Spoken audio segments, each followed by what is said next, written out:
You mentioned like just being more methodical, and I guess, is that inevitable to have that happen when you're in hyper growth mode? And, to say something happens, whether it's the industry or like our circumstance, the rates, is that just bound to happen when you're in hyper growth mode at some point? Sometimes like you're going to get caught. Like a lot of people do it. But when you see what's happening, we could have made decisions quicker to lean out further, or to just be like, all right, this has shifted really fast. We're going to have to make some really hard decisions. It's going to hurt us. We're going to have to maybe not work with some people that, we want to. And that's the shitty part of owning a business. And that's the part people don't talk about, is like, it's really hard, especially when you're a bootstrap company. Now, if you have money behind you, the board's just gonna like go lay people off. When you get to make that decision and people know that's your decision that you're making, me and my two partners, it was really hard for us. It was. And I don't regret that part, because I'm a human, and, you're going to blend, personal and professional sometimes. And it cost me money. I knew it cost me money, but we decided to do it that way. And we were hoping that we could power through it before we had to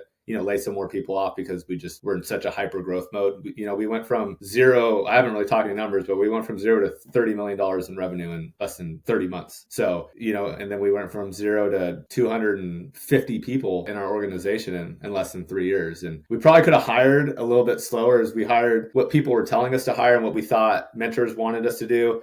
If I could do that part all over again, hire more people that you can measure on how they help generate revenue, not just how they fit seats. Because if you keep hiring more people, then there's more middle management, and more middle management. It's just more dead weight of like paying people to just manage people. And that was definitely probably like our biggest mistake, is like we had a lot of people that we hired that were like, oh, I need all these things. And we're just like, oh yeah, sure. Because, we'd never owned a software company before.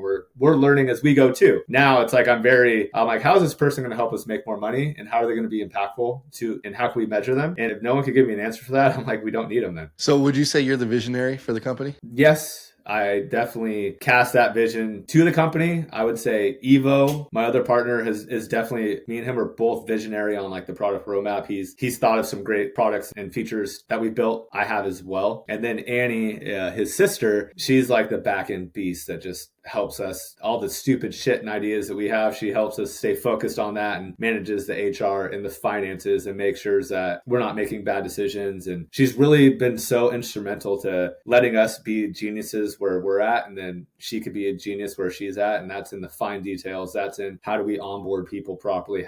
She's just like, it has to be the three of us, because if it was just me and Evo, her brother, it would be chaos everywhere, just absolute chaos. And if they didn't have me, they wouldn't have that culture builder and that real visionary. And if we didn't have him, Evo's like the blend of me and her together, of like putting it all. So we're very lucky to just like I've seen partnerships be good and bad. I had a partnership beforehand that didn't work out with Danny and Jared. And that's because we didn't really know each other's roles and know it was good. So like when I did this again, we didn't really truly partner on everything until we had been doing this for a year. Like it was just kind of like feeling it out. We're not doing everything together. We still have some stuff separate, because it's really stupid to get in, like a marriage fast or partnership fast, and you have all this operating agreements. And we want to make sure that we complemented each other properly, because if you partner with someone that has a similar skill set to you, someone is going to end up doing something that they don't like to do, and the partnership's inevitably going to fail. So good. And let's stay right here with the partnerships, because I think that's something that, a lot of people, myself included, I'm now like, okay, I got to stop being this solopreneur. Obviously I have, contractors and a couple assistants, but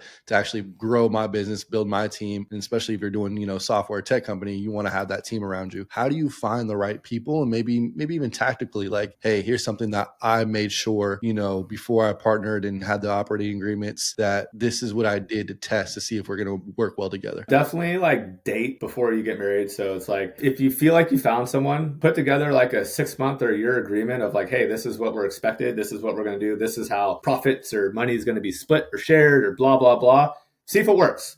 Read Rocket Fuel, also another great book. It talks about visionaries and integrators. And it goes back to what I said.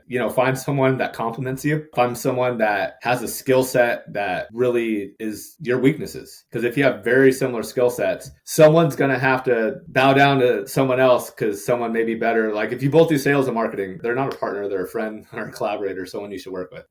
Annie and Evo are integrators through and through. I hate doing a project. I am 10. What's Dan Martell? Is it the 10-80-10? Is like, dude, I'll vision forecast that first 10. I will give a very detailed little one pager on exactly what I'm trying to get accomplished. Whoever is doing that is doing the next 80%, and I'm cleaning up the last 10, and we're getting that to market. If it's, sales strategy, if it's a new product feature, if it's this, that, or the other, I live my life by that. I am 10-80-10, and Annie and Evo are sometimes the 10 and the 80, but a lot of time they're that 80, and they do it. And I have a lot of employees that do the 80 that are incredible. We have a great leadership team. So I've been very fortunate to have people let me be great at where I'm great at and know that I'm not going to take a fucking note in a meeting. Know that I'm not going to be super detail oriented with that note taking. I will rip apart everything that needs to be ripped apart, but like, they know my strengths and weaknesses, and they let me lean into those. And then I get to focus on stuff that I enjoy doing and I'm impactful in the majority of the time. And sometimes I have to go do shit I don't want to do because maybe I didn't do the greatest job of explaining what I was trying to accomplish. And then I don't really try to get mad at the team or make someone feel bad. I'm like, hey, maybe I'm just seeing a little bit differently. Don't take this personally, but I've been doing this for a long time.